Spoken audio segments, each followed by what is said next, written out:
Welcome back to Bwoyatingz podcast. This is our season finale. I can't believe that we've gone through 10 episodes already. But thank you so much for the support. The video after this will be a full thank you video. But you know that we're at Cattleya Perfect 10 Med Spa, located at shop number 19 inside the Ligonite Post Mall.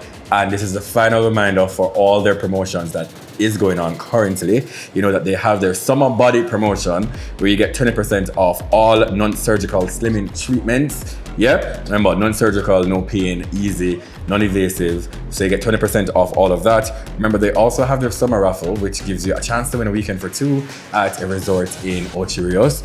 And remember, one purchase of a service gives you 1 entry. A purchase of a package gives you 5 entries. Remember, they also have their Yoni Care Tuesdays, which you get a yoni steam or a vajacial or a vaginal tightening treatment. You get a complimentary sample of their yoni steam herb and also a complimentary bottle of wine. They have the BarstoGo Wednesdays where you purchase any treatment and you get 50% off your second treatment. Yeah, and they have their Product Fridays where you come in for a free consultation and you get a free sample of one of their products. So decide. Understand? And remember Epic Weekend, July 2nd to July 5th in Miami, Florida. Remember the Dream Weekend Mandem, Sans Mandem. They might keep 8 events in the space of 4 days, and it's one band. So you have Daydreams, you have Yoshi, you have Celebrity Playground, you have Rise and Shine Breakfast Party, Chromatic Live, Suns, The Estate. Yeah, so basically 8 parties. You see me them off the top of my head, that means that say a big bad things are going on. You understand? And right now their early bird tickets are actually sold out. Their tier 1 season bands are almost sold out. So right now you can get tickets for $270 US dollars for the general band and $330 for the VIP. VIP gives you drink inclusive for all the events and also easy access to the entrance. And remember, Drive Unique Cars. Remember that they have rental available, wide variety of vehicles in their fleet. And if you use Bwoyatingz, you can get 10% off any vehicle of your choice. And we can go to their website at driveuniquecars.com and you can see the available dates, the available cars. So whatever car for your liking, you can actually see all of them. So if you're a car, nobody ask somebody, nobody with a car rental and then something there, you can see all of the information that you would need. Or you can go to their Instagram page at Drive Unique Cars. Yes? Right. So, big up and once again, thank you guys for a great season. Season 4 is here to an end. I don't know when I'm going to start season 5. I know I'm going to take a break. So hopefully I actually take a break this time. Yeah? Right. And I have a lovely guest here. When I know her already, the world I'm supposed to know her. She always give me trouble. When I say, she make me drop on the internet. When I say, she always shame me and say, I'm fat and my belly big. And I eat fast food. And this and me is a liar. And a bag of excitement. So none other than my friend, Patrice J. White. Thank you. Yeah, Trina extraordinaire. You've seen her taking a lot of us from blam to nice and slim and all these things and healthy, yeah? So, Patrice is here, so thank you so much for coming. I do appreciate it. Thank you for having me. So why are you talking? Where do I look? Which camera? Any camera? That one. So guys, I'm here on the duress. Just so you know, I'm here on the duress. You understand me? I am not responsible for carrying 2 left foot. The knees them carry my bush and it's not my fault. Because I was very tired. But guys, really and truly, please stop blaming me for Kareem foot giving away on him on the hill. Kareem can't hijack a thing. Can we see my plug everything? No, me have to plug the dynamic lifestyle and achieve them. We have a little challenge going on. Let's start in. With spice. So let me use it and get the plug. Yeah. When it starts. So we'll have a challenge. Spice and I have a challenge that starts on the 5th of July. Okay. It's Fit Fun. It's a Fit Fun Summer Edition 30-day challenge. Mm-hmm. So I bring the fitness and everybody knows Spice. You understand me? Spice bring the fun. Well, clearly I can't bring the fun because I can't even go down there. You understand me? I say, only go down there I can do is do some squats down there. Right. It's a 30-day challenge that starts on July 5th. Cost is $180 US. It's done via Zoom and the replay will be on our Fit Fun Challengers Instagram page, which will be an IGTV replay.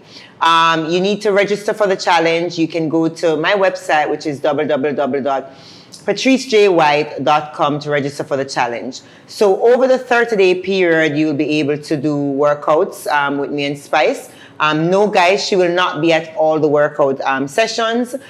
You all know that she has a very busy schedule, but she'll be there at some of the sessions. You will also be have a one-on-one with Spice. So, once weekly for 1 hour, she will, be available to you guys to do a one-on-one Q&A. Any question it is that you want to ask her, she will answer those questions. You will also be getting meal plan because it's summer now and summer take place and we have to make sure so we snatch and look good for summer. And after the challenge is finished, you will still be able to work out those workouts that are on the IGTV for additional 30 days after summer is finished. And that's why it's a summer challenge. So make sure that you go to the website to register again, which is www.patricejwhite.com. Do not send Spice or I a personal DM asking information about the challenge. Just once you do that via the website, then everything will be answered.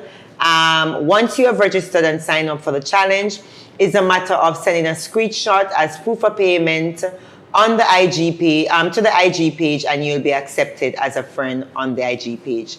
And yeah. Love that. Is that $180? $180 US over 30 days. That's cheap, very reasonable. I mean, people always complain about a cost factor to health. The reality of it, guys, is if we should get sick tomorrow, you understand me, and the doctor tell us that we have to change our lifestyle, we do it and we find time to do it and we find the money to spend to make sure that we get better. But why are we going to wait until and make something like that happen? Why not use this challenge to as an opportunity to do the change that you want to do? Commit to something for 30 days. Love that. Okay, so guys, remember. Okay, all right. So we just had to take a quick break, and you've heard of the 30-day summer challenge with Spice and Patrice. So ensure that you go ahead and register. All right. So we all know of Patrice. We've all maybe seen her in a lot of celebrities' workout videos. We all hear we like session trainer for JDF. We know how serious she is about her work, and I love that about her. When I was signing up to actually work out with her, I knew that she would have been the person for me because I'm enough talking, you understand?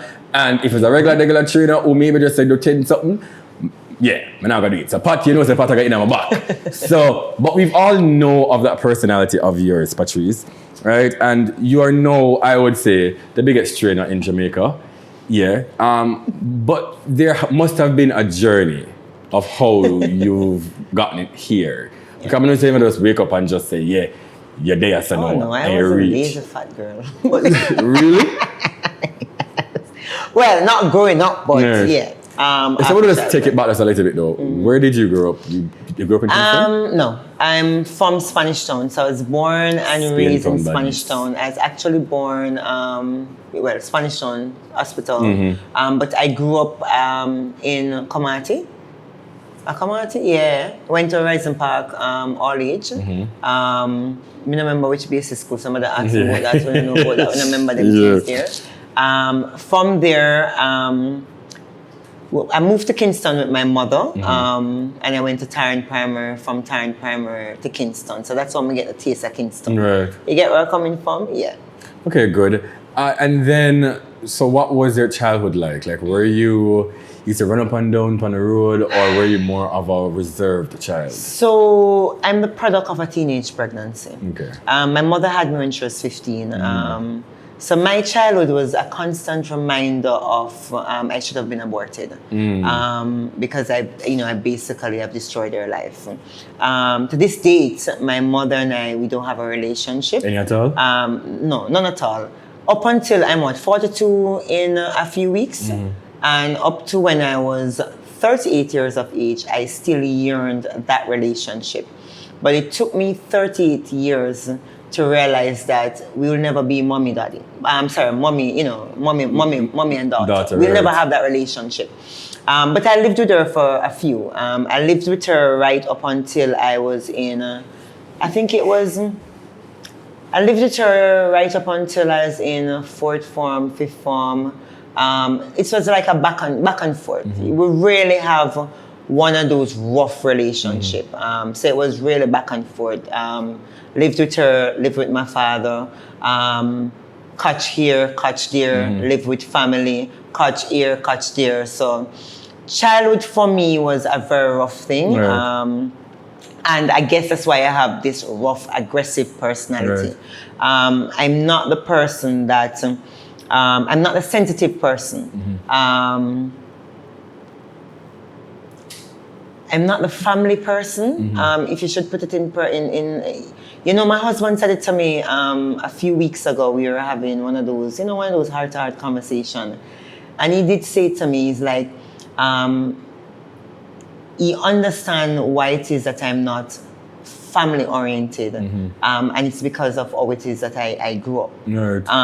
Family for me, unfortunately, and I make no apology about it. Family for me is my daughter. Yes.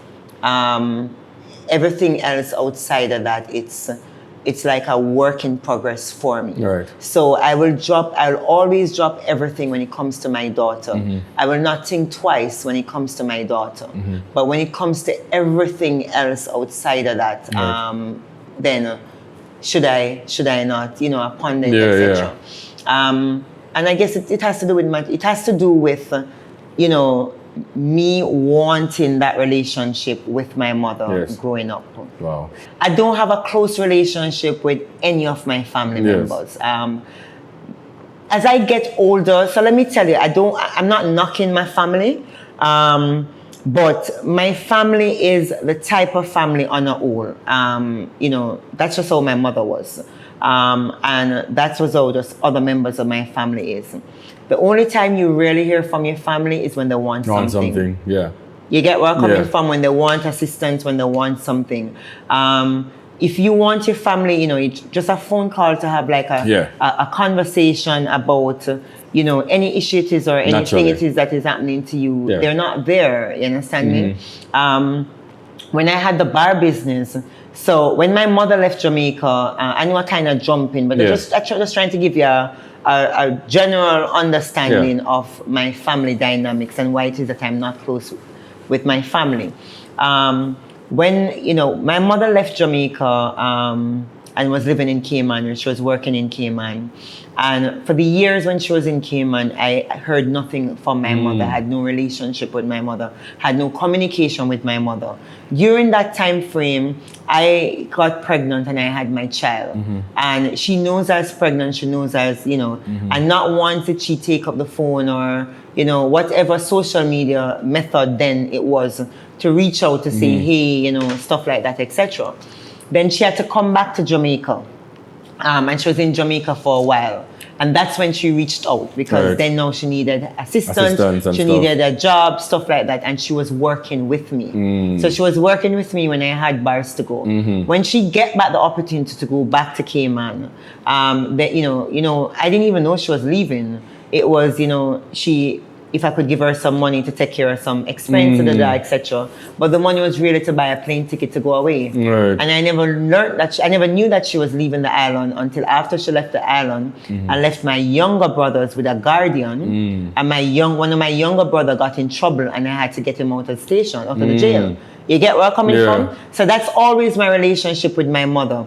Even before she went to Cayman, when she was getting married at the time, I was doing my first serious job, not the McDonald's job, my first serious job. Because I really wanted that relationship with my mother, I was the one who paid, you know, she got married at the registration office, the registrar, and I rented out a little Chinese restaurant and did a dinner for her and stuff like that, etc. So you were always basically trying to mend the missing trying to have a mother-daughter relationship. But then you just realized that it wasn't you. After a while I just realized. I just realized it wasn't going to happen. So when I had my daughter, I made up my mind that the generation curse is not going to carry forward. Because how it is that my mother deal with me is really how her mother deal with her. Right. You understand what I'm saying? When I had my child, I really don't want that around. I don't want that around my child because I went through the stage of when I was in relationships, you understand me? Where if a man don't lick me, I don't think him love me because that's how I grew up in that household. Wow. You understand what I'm saying? Two things. So then you were bouncing around, as you would say. Was it at other family members' home? So I lived with my mother. The bouncing around started when I went to Mergo. Okay. So when I passed CXC, yeah, my old people, my old, me 42, you know, so I'm 42 next month. When I passed CXC, the relationship deteriorated so bad between my mother and I. Really, really deteriorated. I was not the model child. I'm not saying that I was a model child, but you understand me? It just wasn't working out. I was living with some family members. This is into fifth form. Yeah, so into fifth form, I was living with family members because by a reach fifth form is when the relationship really got really bad. You know, they threw me out because when I was going to Mergrove, anybody know me at Mergrove, me that hustler them time there. I used to take bus and go downtown and buy my ping pong and my chairs, I know if them still about. I think so, yeah. And sell them and stuff like that. So I did hustle and save up my like a CXC money. My father at the time was a bus driver. So it's not like say, you know, him really have it them way there. Him help when him can, but it's not like he really had it. Save my money to buy my to pay for my CXC because back in my days, when you leave high school, if you don't have 5 CXC subjects, you not get the bank teller job and you not get the Air Jamaica job. That was my thing back in the days.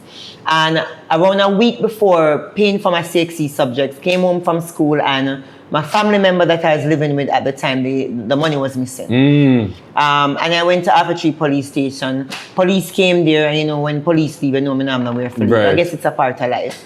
But it's my education. If you're family, I don't see why would you mess with my education. They sue you out, and where did you go? So I was catching with a friend now. Oh, wow. So and a friend at the time, her mom took me in.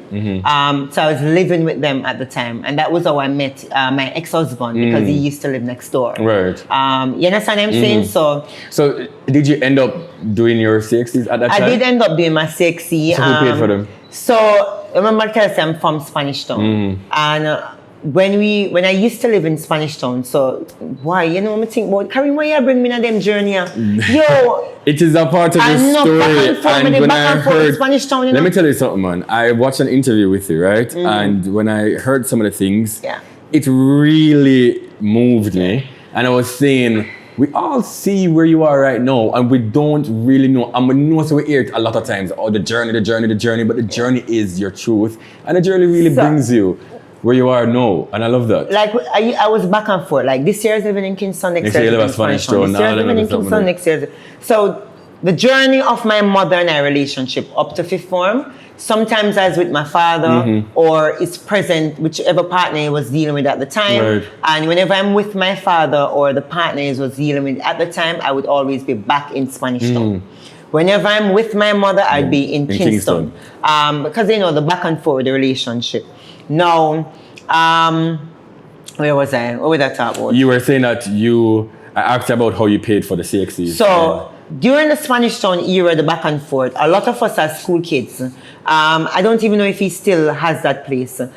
There's a gentleman by the name of Joseph Thompson. He had he used to manage an electrical store that was right beside the morgue that's in Spanish Town. So a lot of us school kids, we used to hang around there. You understand me? And he was a good Samaritan that paid for my CXC subject. Because I had 1 week to find the money that was missing to pay for my CXC subject. So he helped you out. He was the one who helped me out. Daddy never have it. You get where I'm coming from. So he couldn't pay. And my mother, at that time, the relationship was so bad between us. That she wouldn't have even if she had it, I don't think she would have assisted me. With it. So then you also made mention of your brothers. How many siblings do you have? I have 3 brothers. I have a brother which I think it's 5 or 6 years younger than I, and I have 2 younger brothers. And no, we're not close. So you're not in a deal any at all? My 2 younger brothers, one of them and I communicate. Even to this day, we communicate. We're not close. The last one and the one that is after me, we're never close because of how bad the relationship is with my mother, and they're very close with my mother. Okay.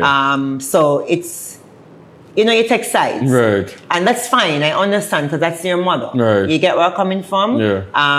But I'm her only girl. I'm her only child. And I don't think any kid should grow up hearing, I don't care. If I got pregnant with my daughter at 15, Karim, if I make my ball pan your thing, I swear to God, you're going to do some burpees. I kid you not. Then never the ball because pan, me a thumbs and everybody knows me a thumbs. Yeah. So give me a few.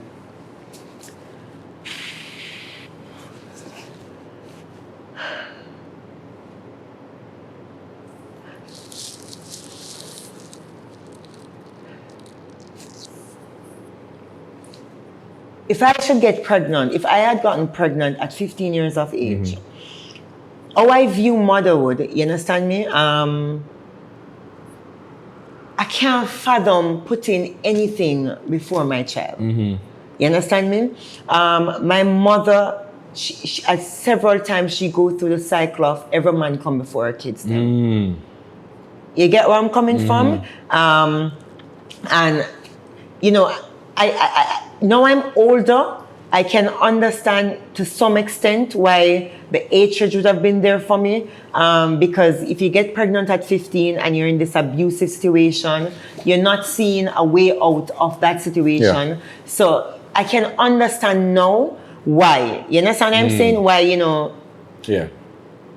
you just wish you wish if you had the opportunity to get rid of me, you would have. Right. But growing up, you telling your child, your only girl child, you get where I'm coming from, that me shine dash to the belly, me shine dash to the belly. That's not the right way. Right. So I don't care. I never like a constant reminder. I never asked to be here. Right. You understand me? And if even throughout the years you see I'm still doing things for you, I'm still wanting you to be a part of my life, even as an adult. You understand what I'm saying? Yeah. Don't make it reach a stage where I had to tell my brothers years ago, and that's the reason why we're not close. I told them years ago that if she dies, do not call me for the funeral. Yeah. Understandable. Wow. So you don't have a relationship with either of them, but No. then you also said something about abusive relationships. Yeah. That you were saying if a man never. So, Yeah. I've been in an abusive situation where I'm the instigator of the abuse. You understand me? Because for me, that's love. You understand me? So I will purposely push and trod and, you understand it? Because I purposely want the person to be abusive to me. You get where I'm coming from? And I've also been in a situation where the person is just naturally abusive. Yeah. And instead of walking away from the situation, I stay in the situation because that's the situation that I grew up in. Right. A product of your environment. It's sort a of product thing. of my environment. Karim, I've been raped when I was 13, by the area leader in the area that I used to live in. Between the age of 13 to 15, I was repeatedly the area leader sex stick. You get where I'm coming from? And your That's parents another knew thing. this? That's another thing I blame my mother for. So you she understand me? knew of this at the time?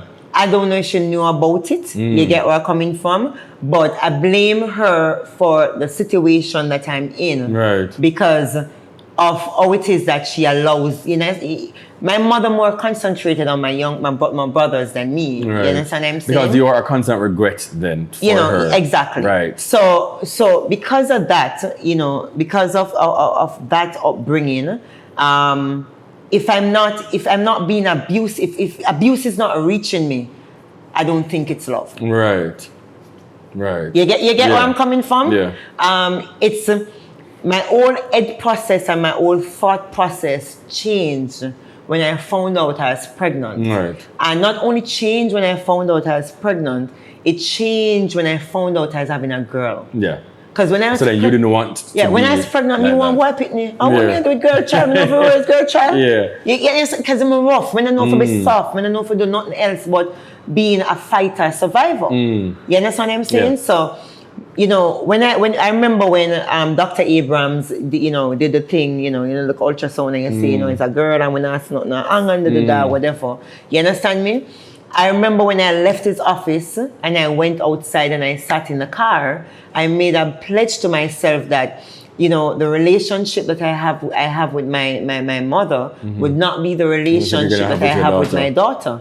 My daughter and I have to have a relationship whether she like it or not. I know the good thing about it is that we naturally have a relationship and we're naturally close. Okay, so we're gonna backtrack this a little bit, right? You said that when you were by your friend's house, about to do your CXCs, you met your ex-husband. How long were you two together? I think we were together for like 15, 16 years. 15, 16 years, Yeah, okay. because we were together from high school. So then walk us now through, you've done your CXCs, now to you getting your first job. Because again, backtrack to the marriage McDonald's tree. thing. I want you to talk about the McDonald's something too. So your first real job now after high school, what was it? My first real job after high school was a McDonald's. McDonald's. The McDonald's, yeah. No, you said that you were, what exactly? What were you doing at McDonald's? So, with their Duffs, them time they go Duffs Business College, Okay. and you hear some McDonald's hire people. Yeah, and McDonald's is big in Jamaica. Yeah, man, when you care where them are hire, You just want a think job. about the Big Mac. Yeah. Not even a job, I'm going to be real. At the time, it was a group of us. Yeah. And at the time, we weren't even thinking about what were they paying, what the position was. You just want a Big Mac? Yo, free food at daytime at the Big Mac when I think about. Anyway, applied for the job, and my first position was as in the store, and I was a part of the janitorial team. So I'm the girl with the big yellow buckets, in the lobby, sweeping, cleaning, wiping the lobby, chairs, everything, etc. And this was after you left high school and you started Duffs? Yes, I started Duffs the Monday after I graduated from Mercer. So then you and your ex-husband were together at that time, yeah? Yeah, man. Okay. We were still together. So then you were a janitor, basically. Yeah. Mentally, how did you feel about that? Because I know a lot of people right now, because of pride, all of them not have it, them not go on in the janitorial work. How I looked at it then, probably if we're in the time that we're in now, I'd probably look at it differently. Again, keep it real, again, be honest. Them time that we never have social media. So social media don't make things blow up and people look down on things as it was then. A job was a job. A job was a job. Definitely. So how I looked at it was I was getting a salary. My ex-husband at the time was working with his father, and it's not like he was getting any income. You understand what I'm saying? We never have it at the time. Let me show you how bad it was, or we never have it.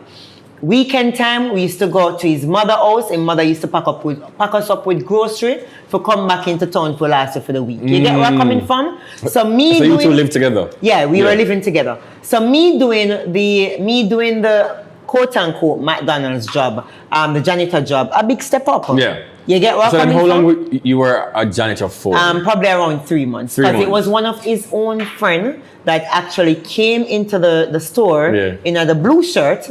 I'm going to go to him and say, oh, you're in a blue shirt, I'm in a pink shirt. And when you have what me not have. Yeah. You get where I'm coming from?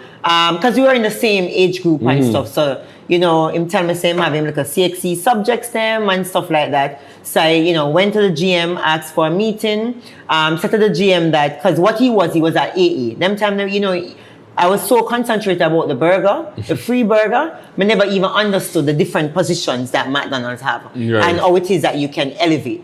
So my next step, quote unquote, would have been from janitor to, your regular, frontline staff or drive-through, which is what I did move from. So within the 3-month period, I moved from, you got the promotion from that where, when you come, thanks for making it McDonald's, I may take your order, and that was drive-through. Yeah. I was most of the drive-through girl, and sometimes I'd be at the front cashing. But when he came into the store in that blue top, and I find out him having 5 6 subjects, I think his name is Never the Costa, I don't remember. I went to the GM manager at the time, and I'm like, I have 5 6 subject, plus I am presently doing Bizard at Dobbs Business College. So I'm more than eligible to become an AA. Exactly. And within a week or so after having that meeting with him, I was then promoted to AA. Okay, and what was AA? Administrative assistant. So the AA, the administrative assistant persons in the store, they were the ones who deal with the staff payroll, submitting the payroll information to head office. Any admin stuff itself that takes place in the store, that's what the administrative staff do. Okay, and then, so how long you were working at McDonald's for? About a year? Over a year. Over a year. Over a year. I So- moved from AA to manager trainee. Over a year. Oh. Yeah, man. I did get promoted. So then you're a to manager trainee. Yeah. So then at this time now, and I'm still going to Duff. So I was doing So you got McDonald's in Duff. the night and Duff's in the day. so then you have a little money now. You and your ex-husband work together. So you I get have a bit little more money. pay. Have a little bit money and things, so could afford not to quote unquote catch with them time them that catch with the mother sometime I see you, so we just really never have it. You never have it. So you have a little money now. We rent a little 1-bedroom right in a Vineyard Town, or 1 furnished bedroom in a Vineyard Town. So then you two were there and he was still working with his father. Yeah. So when you moved on from McDonald's, what did you do after I that? went, I do a cellular job. A cellular company. Them time of cell phone, it's just It just Jamaica come now. out, right. You have the big phone. The Then, big- hello, the me get phone. my phone. Yeah. yeah. So I was a supervisor for the store of a cellular company. That was on Malines Road. And while there, I was still sending out applications with job agencies. You know, the job agencies, them Yeah. where if them get a job for you, them take half of your salary, stuff like Right, that, right. etc. for the first month, etc. And then I got a phone call once for a job at Kingston Hub Distributors, and I guess that's where my life changed. So Kingston Hub Distributors, what exactly do they do there? So I got the job there for party service manager. Okay. But I had no experience. As a matter of fact, I never even know what that was. No, we're going to keep Right. it. So you don't even know what it was. I got the call for a job, went for the interview. You did when well. I went for the interview, I found out what it was, and I had no idea. I know nothing at all about party service business. I know nothing at all about liquor. I don't know nothing at all. And they saw that too.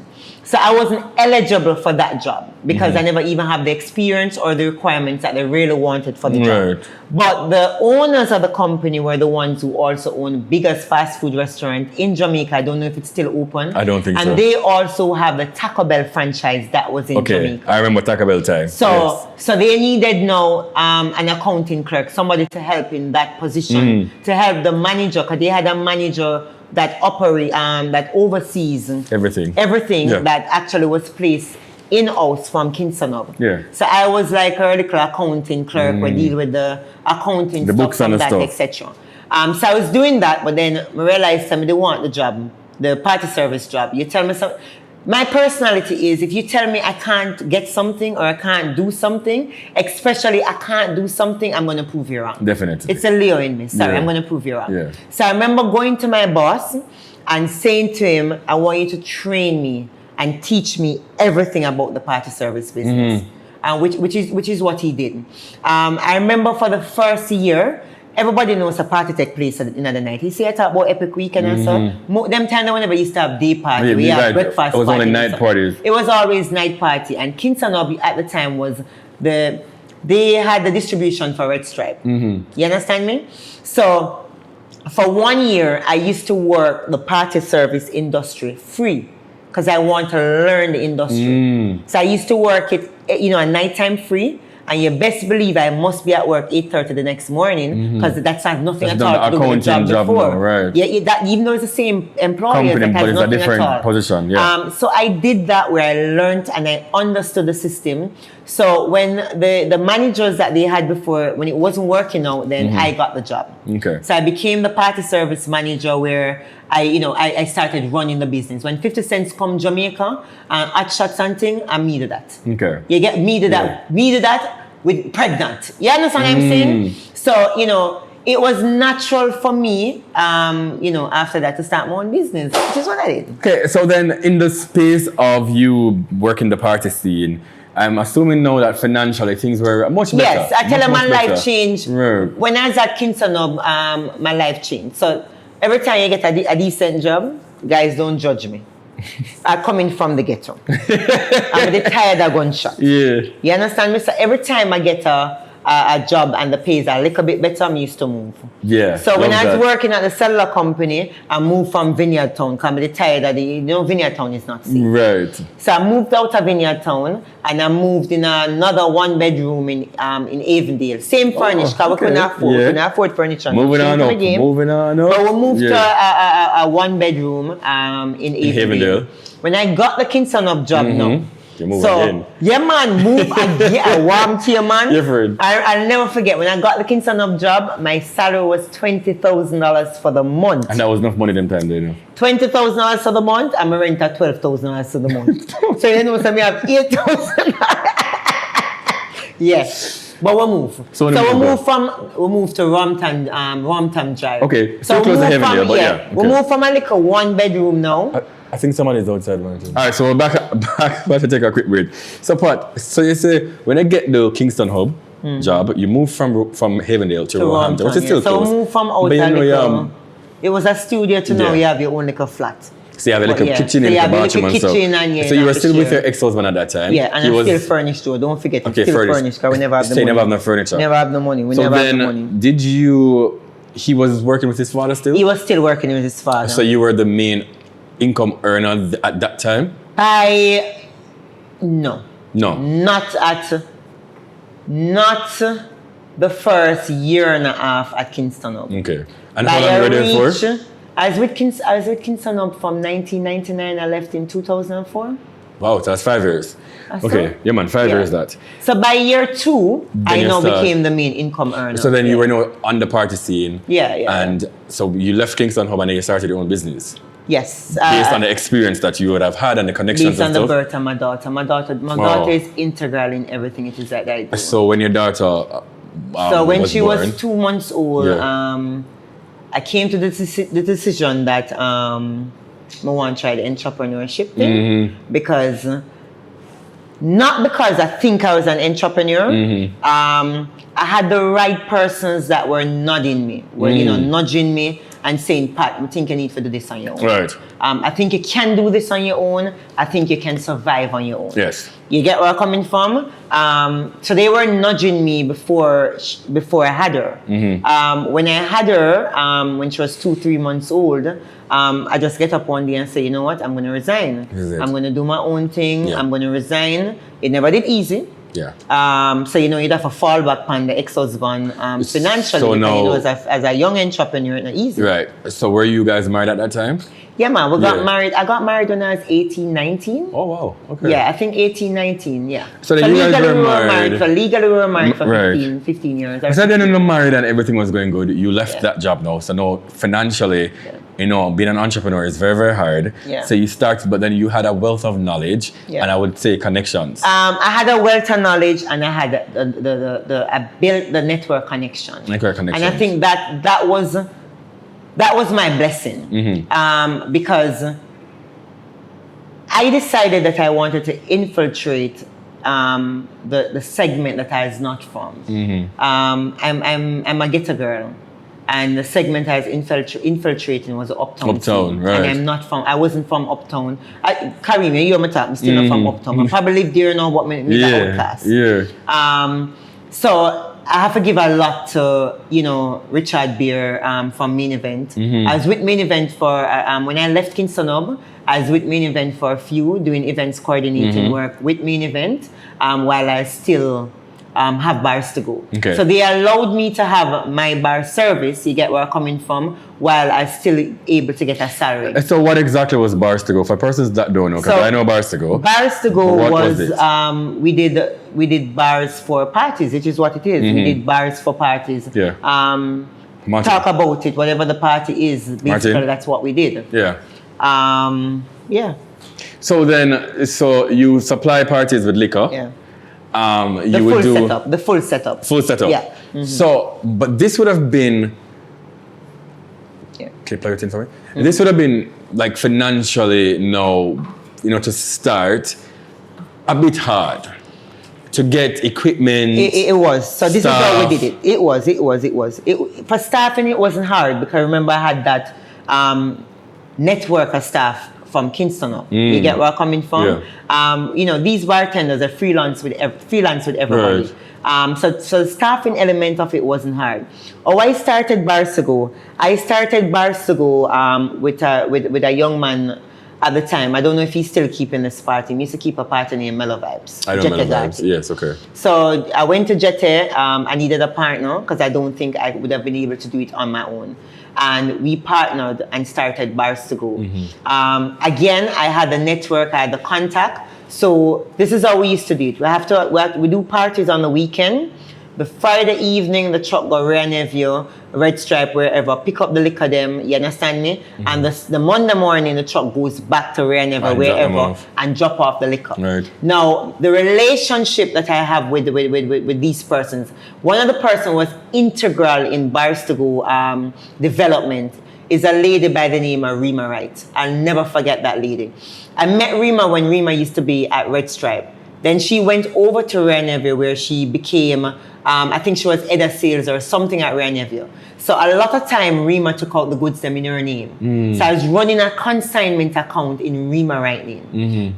You know, for a young girl as myself, because I started my business when I was 24 years of age, I really thank her and bless her for believing in me. Because it's not easy to be giving out, to take out millions of dollars worth of goods in your name. And all somebody have to do is thief the truck in the night. Or a promoter don't pay me the bill, etc. Which happens which happens a lot. You understand what I'm saying? That happens a lot. So I did that for 6 months. Yes.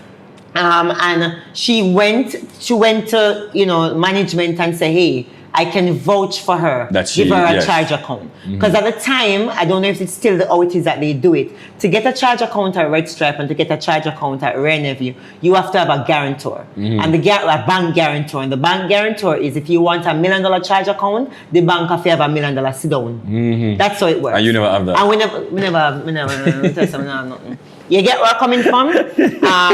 So that's how BarstoGo started out.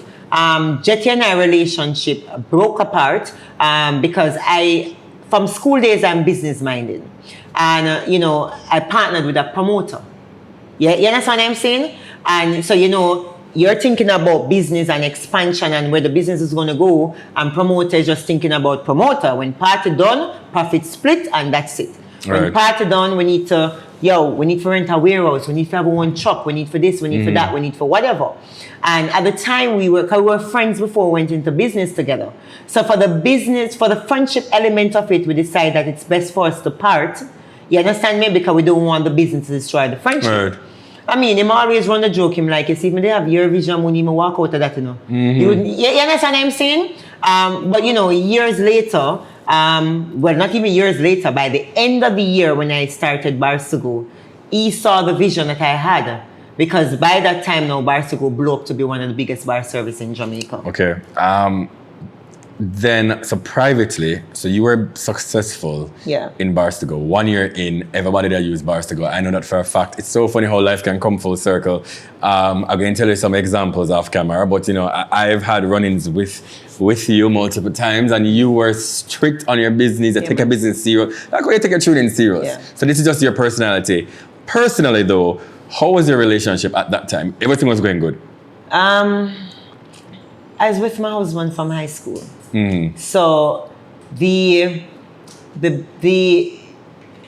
I'm a party body. When I had BarstoGo, and I like no me no fitness and you know me ever tired. When I had BarstoGo, I became a party body. Yes. My ex-husband and I were dating when I was in high school.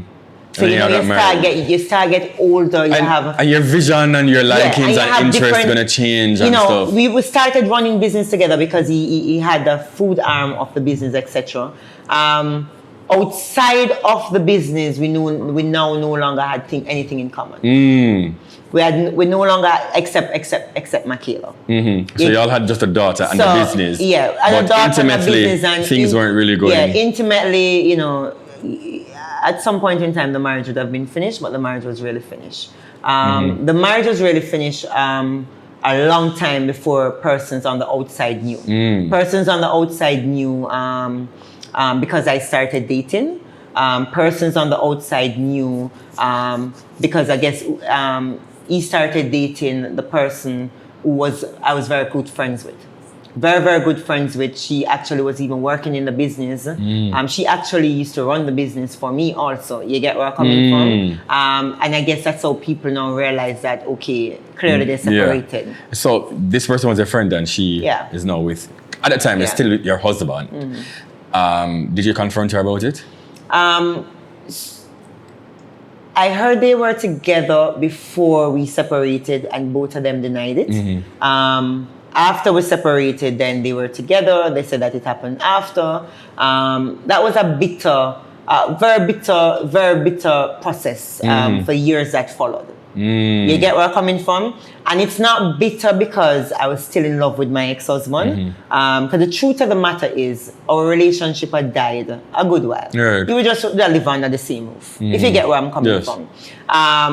It's for me, if I'm friend with somebody, there are just certain things, there are certain lines I don't cross. Right. I don't care if we're not friend, if you're not together with the person anymore. There are just certain lines you don't cross. Definitely. So my daughter now got caught up in the midst of everything. You get where I'm coming from? My ex-husband and I, we didn't talk for years. It was a really bitter situation. Right. And it was also public, right? Well, he went public quite a few times. I remember once, I'll never forget. That was I just literally got my gym space at Hillcrest. So that was in 2016. Recently? November or October 2016. And I remember that weekend, I was so busy with work, because you're promoting your gym space and stuff like that, etc. I wasn't even aware what was going on social media. So whenever things are done publicly, for my personal life, I'm always private. So anybody who follows me on, whether it was Facebook or social media from that time, anything that is going on. So if my partner is beating me, you'd never know. You understand me? Yeah. You're not going to see me lash out on social media publicly about private things, because I'm very protective of my daughter. Same, and I understand You get where I'm coming from? I definitely understand. So a lot of times when things are said and done, I just, pretend I don't see it and move on. But I remember that weekend, by the time now I reach home and I settle down, the amount of persons that were calling me, and it's because of the same last name. Persons tied it in because of the name, because I built a brand around Wilson McHugh when I had BarstoGo.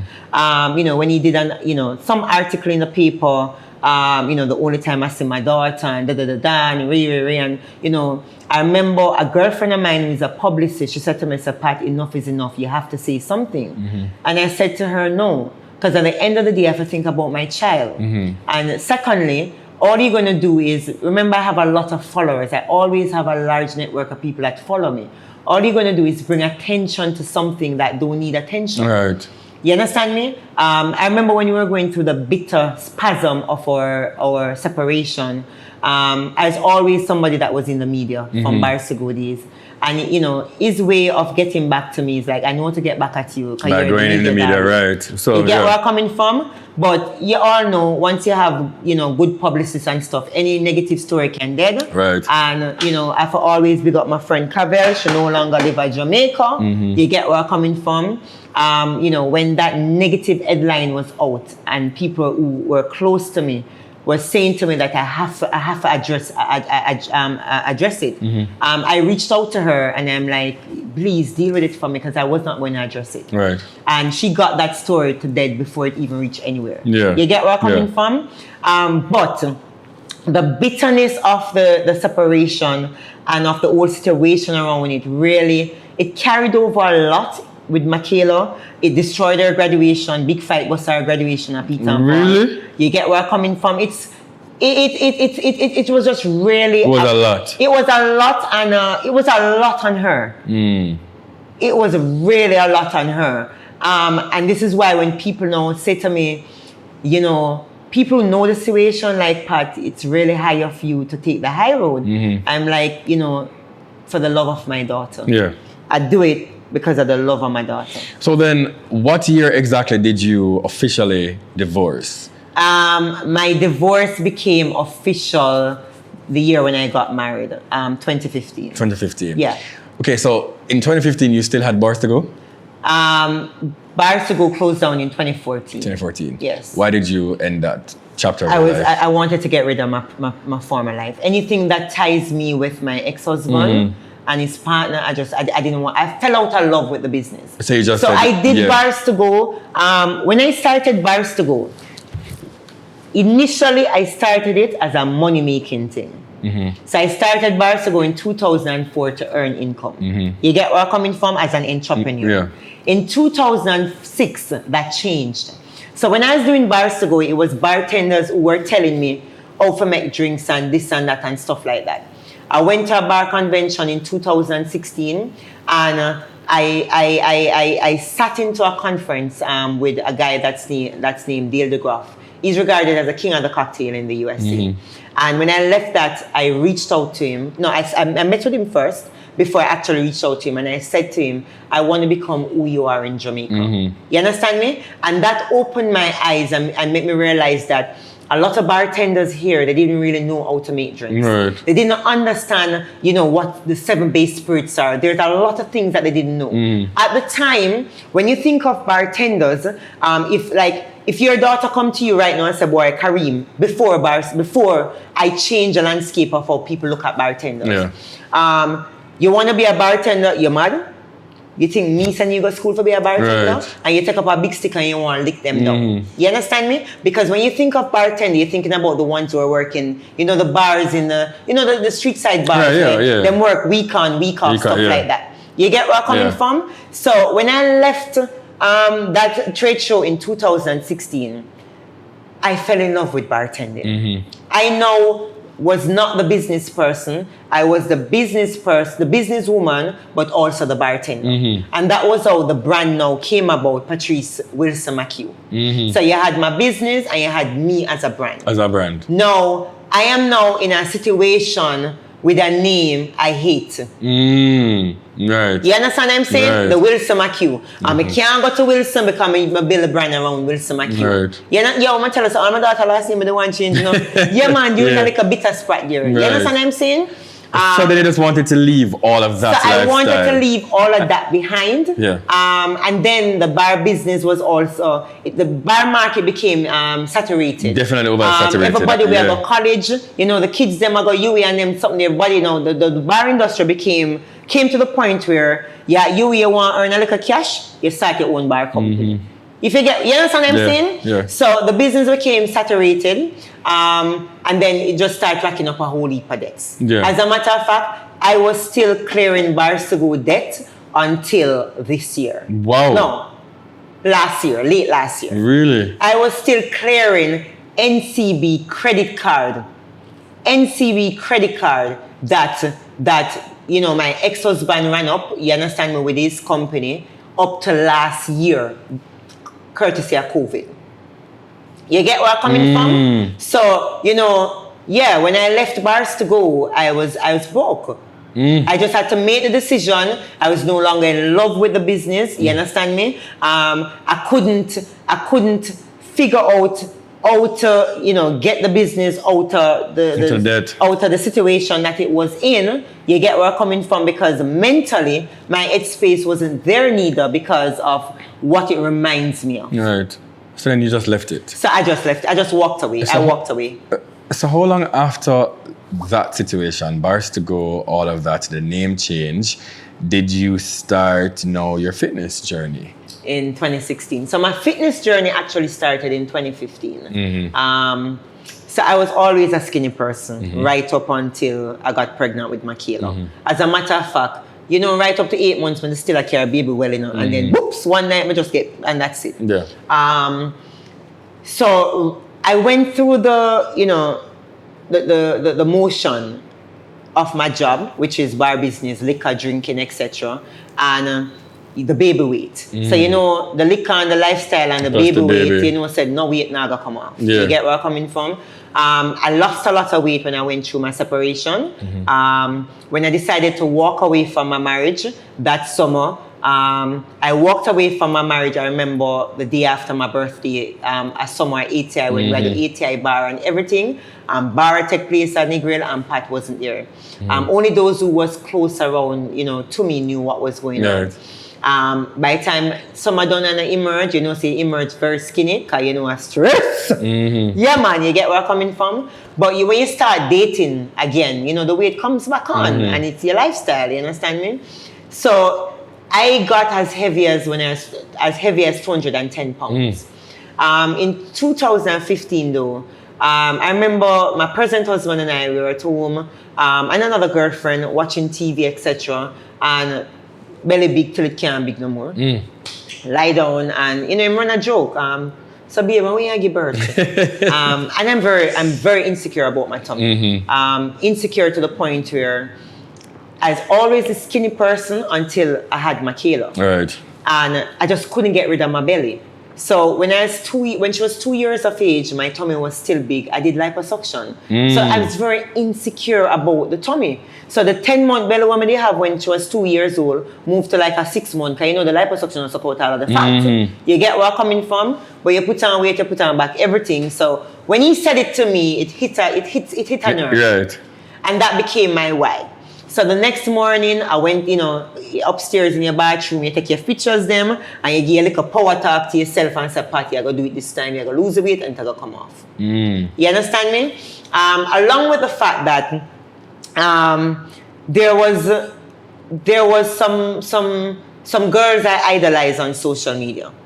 So you remember one time we did the live and we said, Kareem, come like the social media influencer and just tell me your lie? Yeah, man, what you see with me is what you get. You understand me? Because it's something that I hate. So I used to idolize some girls on social media, reached out to them for them to coach me because they had a coaching program in terms of weight loss, etc. I couldn't afford their program, and they had a conversation with an associate of mine where they say to the associate who was signed up with the program not to share the information. With me. Right. You get where I'm coming from? Because I'll never lose weight. I'm lazy, I'm this, I'm that, and whatever. And so with, you know, when you put everything together, that became my why, that became my driving thing. And I remember saying to my associate at the time, I literally cried and I said it to her, I'm like, all right, so when Frenchmen rise up, come on, I step out, I'm going to be slimmer than you, and then we'll struggle for lose weight. You get where I'm coming from? So when I started my own weight loss journey, it was like, because of what my ex-husband said to me and because of bitterness. By the time I finished the Easter now, everything just was water underneath the bridge. Because, you know, I fell in love with the lifestyle. I wasn't interested in the reason why I started. Right.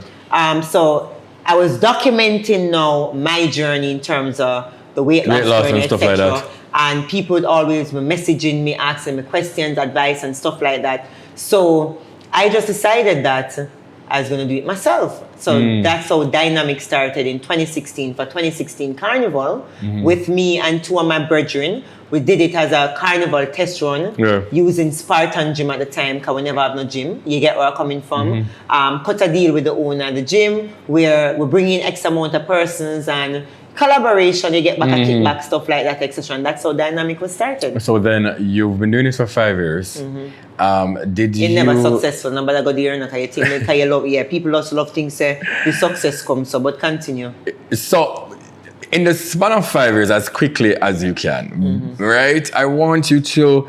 So you started just based on personal reasons. Yeah. You know, other persons don't start reaching out to you and you say, but you know, so this could have make sense.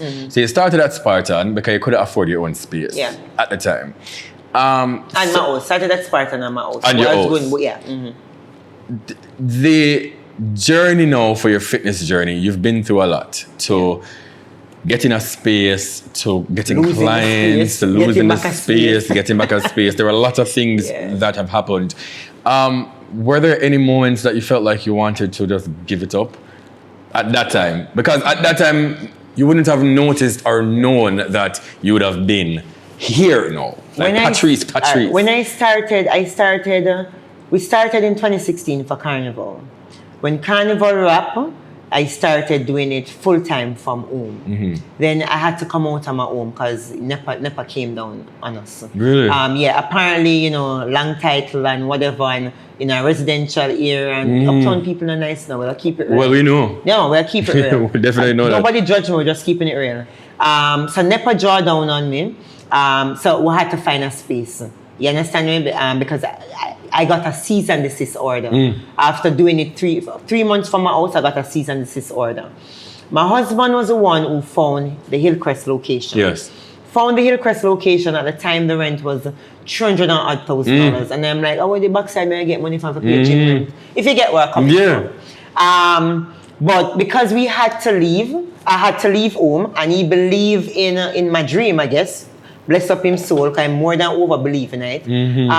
He was the one who took out the loan and set up. So he took out the loan to pay the 2 months rent plus deposit, which was almost $1 million. He took out the loan at the time from his company, took a salary advance from his company to set up. Because what we got was like an old infrastructure setting, so it now needs to be set up in our gym space. With equipment and stuff. With equipment and stuff. So I think he took like a $2 million salary advance from his job for that. Different from the loan now. I think what he did was use a loan against his car to get the $1 million for the studio.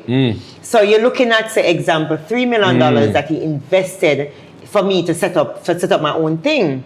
And, you know, that was the end of November, going into December. December come, you can't even pay your rent, and the rent of a fine and pay. You get where I'm coming from? So the good thing about it is that everybody got gym January come. Definitely. So everybody got gym January. For the January to Easter, you know, you could survive. You get where I'm coming from? So the first 2 years of dynamic was really rough. Enough work, enough thing I have to go into it. And then the third year wasn't so bad. We're gonna be honest, it wasn't so bad. If you're in the gym industry, you have your season. You have your Easter season, which is a carnival season. You have everybody that try to lose weight for summer because I'm going to Negril or Ochi or wherever, for whichever party. And then you have your Ben Johnson season. Yeah. The biggest Ben Johnson season is always back to school season. So you have to figure out how to make things work for you. You get where I'm coming from? Yeah. The reality of it is, most of the time I was just breaking even. That's basically how Brand Pat was formed. Yeah. You have to think about additional way how to get income outside of the Ben Johnson season and the gym season. So I turned myself into a brand because I realized that you didn't have much females in Jamaica doing what I was doing fitness-wise. I was doing the running, all the madness that you see that makes up my training element. And so that's how Brand Pat was formed. So Brand Pat was, you get these brand partnerships and stuff, but it's really to pay back overhead expense of the gym.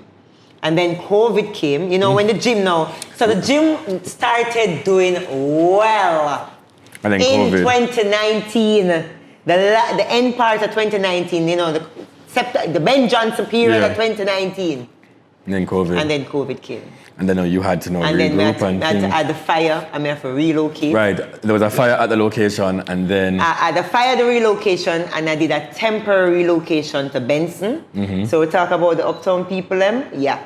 So before I even moved into Benson, we got a cease and desist. Don't want the gym there. Yeah. From the Benson community. Wow. Yeah. So when you talk about give up, at that time, I was about to give up. When I got that cease and desist, from the Benson community lawyer, with, 300 and odd signature on that petition thing that they sent around. Some of these signatures are people friends of yours. I know. Yeah. I know. So I'm wondering if they didn't realize that the lawyer would have sent in.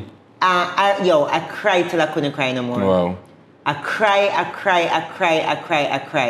And my client, I remember Ashley said to me, Ashley would not allow me to wallow. Like, no matter how, I started feeling sorry for myself. I'm like, why me, And she wouldn't allow me to swallow, to wallow. You get where I'm coming from? And then luckily, God, that's why you see me no pressure Pastor Jim, because, Pastor Ryan, God Mark. is good to me. God is good to me. Definitely good to you. So luckily, where I ended up back at Hillcrest a month later, back at Hillcrest right in front of where I was. Right. And only God alone could have did that. Yeah. You get where I'm coming from? When COVID came, just start to just shuffle up and just It licked me because, you're like, okay, the gym just start make money, just like it will start earn income. You get where I'm coming from? COVID came, nobody's going to gym. My Zoom thing wasn't popping off. I remember, I don't have no Zoom, quote unquote, for March. I only had 2 or 3 Zoom customers in April. You get where I'm coming from? Right up to Labor Day in May, I never even had 20 people doing Zoom. And everything just came full circle by summer. By the time I got the Hillcrest location, it's just my Zoom kickoff. Everything just started just started coming full circle. Right. Where every month I see more countries adding on. We are moved now from 3 persons to a metro, over 251 persons worldwide on Zoom. I'm so proud of you. Yeah. Just one last question though, because I know that we're all pressed for time. If you can look back now at almost 42, what would you tell your 13-year-old self that was abused and raped, and you've moved from Yasso to Deso, you almost never get for your CXC, your relationship with your mother and your family, and you were going through it. What would you tell your younger self? I would tell my younger self to keep pushing. Keep pushing. Which is what my younger self did. Yeah. So looking back at 13, I would tell my younger self, keep pushing. Looking back at 30, I know you don't ask, but I have to say this because it really affected my daughter. Looking back at 30s, I would tell my 30-year-old self I should have put my daughter first. You understand me? Her father and her stepmother and I, we're all in a better place now. Love that. You get where I'm coming from? But it took her to get us all in a better place. The hurt that she went through because of the bitterness from all end. It was just right. It was all end. The bitterness from all end. The only way you can ever stop generational curse is by you being the person who stop it. Yes. You get where I'm coming from? So my daughter, going into an adult, at 15, looked at me and said to me that she never wants to get married because all marriage end in divorce, and she don't want to have kids because then parents are going to fight over their kid. You get where I'm coming from? Yeah. So it took her, me and her having that conversation, because we always have conversations. We talk openly to each other about everything. Yeah. And one of the reasons for that is because of what I went through when I was younger. Yeah. So I don't want a case if she's been abused. I don't know. She knows she needs to tell me. You get where I'm coming from? And when she said it to me, that's when I reached out to her stepmother and said, hey, we need to talk. Yeah. You get where I'm coming from? Yeah. It doesn't matter what's going on between us. You need to fix it. At the end of the day, my daughter must not grow up being a broken child. Yeah. She must not grow up being a broken woman. Yeah. She must grow up and know that, hey, marriages last, marriages don't. Shit happens, but it doesn't determine how the course of your life continues. I love that. Yeah. Well, Patrice, boy, I'm not lie. This is a lot of things to unpack. What you go through it to do, and that's why God did offer blessing. Thank you, Missy. God had to bless you just to repay you for all that you've gone through, and I think that prepared you for now and all your blessings. I'm very, very proud of you. Although you pressure me in the gym sometimes, and sometimes I just feel like I don't want to come back and I'm gonna block you. But Kareem, me pressure you. Why you pressure Why me? you don't have a conversation with the people about how you pressure me? Number one, Kareem foot got left him careless road and I me get because you worked my legs the day before. Kareem turn up on my house with them things them and no bag, me and get the blame. Yeah. You get and the bag with me after Kareem go up on my life, I tell lie, or him do this and that, me get the blame. Kareem belly get big, me get the blame. Kareem. People, just listen. I don't leave me alone, because every time when you see me eat, if you see me eat fast food, what Pat I go say? If you see me post something, what Pat I go say? Listen, I'm tired of it. I feel like I'm going to just black pot, so after today, I'm not going to see you again. Like, this is it. But just tell us where we can follow you and remind us again for your 30-day challenge. But you tell me, say you're going to block me every day. But guys... Yeah, for Kareem followers that don't follow me. Yes, please go ahead and follow. If you go on my Instagram page, you'll see the success stories of my clients. Love them. They all, clearly there must be some method to my madness, because them definitely, me, don't it? Definitely. So you can view my 21 days clients results. You will see they lose anywhere between 10 to 15 pounds. And they're able to lose it because of the work that they put in. Yeah. They might have the mad taskmaster behind them, but it's really because of the work they put in. So with that said, we're now into summer. Summer officially ends when? I think the 22nd of September or something like that. So summer officially ends in September. So you have 60 days to get your summer body on and to step out with your summer body. So you can sign up for the 30-day challenge that Spice and I are doing. You might learn to do the go down the dance from her. I might learn to do it, but then you learn the fitness element from me. You learn about nutrition. You learn how to read labels. You learn how to meal prep, the weight training element of it, the strength training element of it, the cardio training element of it. You get where I'm coming from? Just how to live that balanced lifestyle. Because we're not we're not saying that you're going to be on a diet for the rest of your life. It's all about balance and maintenance. How to do that lifestyle, how to live that lifestyle. So you learn the tricks and the tools of the trade itself to get your body ready for summer. So you visit www.patricejy.com. Or your IG page. Or, you can always follow me on my IG page. Follow me on my IG page because I can't sign up for the challenge. Right. You can come to my IG page at patricejy.com if you don't remember the website, because you go to the link in my bio, it brings you back. Right. You don't want to do the challenge and you want to come into studio to work, you can reach out to me again, 438 Get Fit, 438 Get Fit, GETTFIT. Yeah. And we get that summer body on, whether it's virtually or in studio. Okay, I love that. Once again, guys, this is the season finale for Bwoyatingz podcast. I cannot believe it that we've done 10 episodes, but I just want to say thank you for all the support. For the people that watches every single episode, this is for you. I am grateful.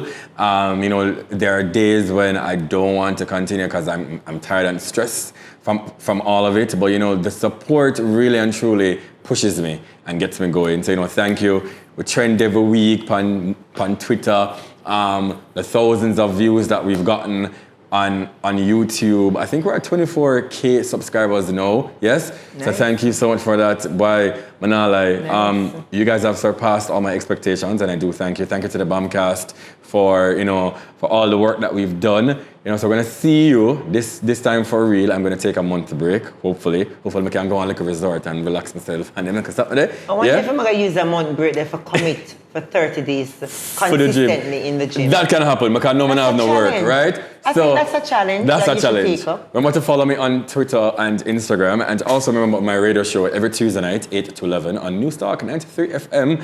Yes, and big up to Cattleya Perfect 10. Remember Epic Weekend and drive unique cars. Thank you once again, and I'll see you next season. You understand? Remember, no matter what you're going through, no matter what is it that you might feel like you're at the end of the tunnel, but just keep pushing. You have a purpose. You're going to be great. Yeah, things from King Bwoyatingz himself. You understand?